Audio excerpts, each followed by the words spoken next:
about hotel in New York City? Why would I tell you that? When we're going to do something? Yeah, come to the microphone, please, sir. Step right up. There we go. Thank you. Mr. Homan, Roosevelt Hotel is not. It's on the table. Leave it at that. I'm certainly not going to forecast when we're going to do an operation on anything. thank you, Mr. Homan. You're the immigration expert here. The president is now floating this idea of sending American prisoners to a prison in El Salvador. Do you believe that that would be legal? You know, someone mentioned it to me this morning. I haven't yet talked to the president. I just got back in town yesterday, so I haven't had that conversation, what that conversation was about, where it come from. So I'm not going to comment on that until I speak to the president directly. But do you know off the top of your head if that's legal? Or what would your, I mean, you have obviously worked in immigration under President Obama, now under President Trump. Do you believe that it would be legal to send American prisoners? I don't know. Again, I didn't see it. I didn't hear it. I said, well, I mentioned this morning. I don't know the context of the question was. I don't know the context of what response or what he meant by response. I'd be opining on something I really don't have the information on. I'll get briefed on it and I'll respond to you later about it, but I'm just unfamiliar with it. Mr. Homan, does the administration expect that those migrants that have been sent to that prison in El Salvador will remain there? You mean the terrorists that were removed? Will they remain in that prison in El Salvador for the rest of their lives? This administration will obey court orders, unlike the last administration. But if you ask me if I'm in favor of returning terrorists to the United States that are gang members that have murdered and raped young women in this country, no, I'm not in favor of that at all. Mr. Homan, increased border apprehensions by 95% since last March. Can you describe maybe some of the success behind these numbers? Because I worked for the greatest president of my lifetime, Donald Trump. Trump 45 is successful, unprecedented. And we're even doing better this time. President Trump, I give him all the credit because he put executive actions in place day one. He re-implemented the policies that we proved were effective. Right now, as we speak today, because of President Trump, the men and women of ICE and the men and women of the Border Patrol who stand on that line every day, today we have the most secure border in the history of this nation. No one can argue it. The data's clear on that. I started in 1984. I've never seen the numbers this low. So again, the most secure border in the history of this nation, President Trump was able to do that in a matter of weeks. Something that Biden administration didn't do in 4 years. Either wouldn't or couldn't, but we proved it didn't need legislation, didn't need all this other stuff that the last administration talked about.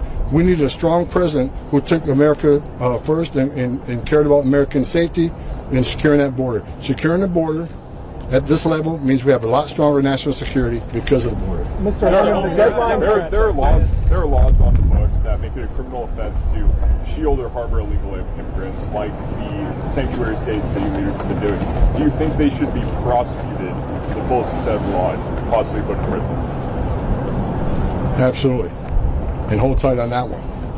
Because it's coming. It's coming. I've been clear on that since day one. The sanctuary city can sit by and watch their communities get ravaged by illegal aliens. They can watch young women get raped and murdered. Trump administration is not going to stand for that. So look, they can stand by and watch. And the Trump administration will secure their communities. The Trump administration will drive down illegal alien crime in this country. If they don't do it, we'll do it for them. But they can't. They can sit aside and watch, but they can't cross that line. When they cross the line of harboring concealment, that's a felony. And we got Pam Bondi now who won't hesitate to take action. They can't impede in our enforcement efforts to make this country safe again. That's a felony. So President Trump's got his cabinet in place now. We got a strong AG. We got a strong Secretary of Homeland Security. We got a great group here. We got Steve Miller, one of the most brilliant men I ever worked with when it comes to border security and interior enforcement. You're going to see a lot of things happen in the next few months that people should expect. Many don't, but watch what comes in their future. Mr. Homan, you got Democrats that are headed down to El Salvador. What's your message to them? We're not going to change anything. We remove terrorists from this country. They're where they should be, and then we're going to knock it off. What y'all be doing, y'all be in sanctuary cities in this country, taking action against the Maryland father, the Maryland illegal alien, not a father, the Maryland illegal alien was arrested in the country illegally, arrested for murder, and released to the public, and it took ICE to go find him. If the Democrats will spend some time in Boston, and in Los Angeles, and Portland, and Maryland, they go to these sanctuary cities. I don't care what party you're affiliated with, Republican, Democrat, Independent, we also want secure communities. We also want public safety to be number one on their agenda.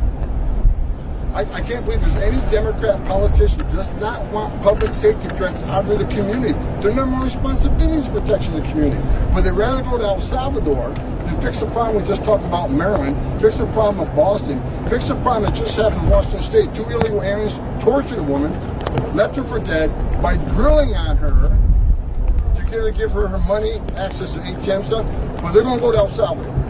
Makes zero sense, and that just shows how out of touch with reality the Democratic Party is. Mr. Homan, the deadline for real ID is coming up next month. Critics like Tom Homan say this is a relic of the Patriot Act. Subscribe to One India and never miss an update.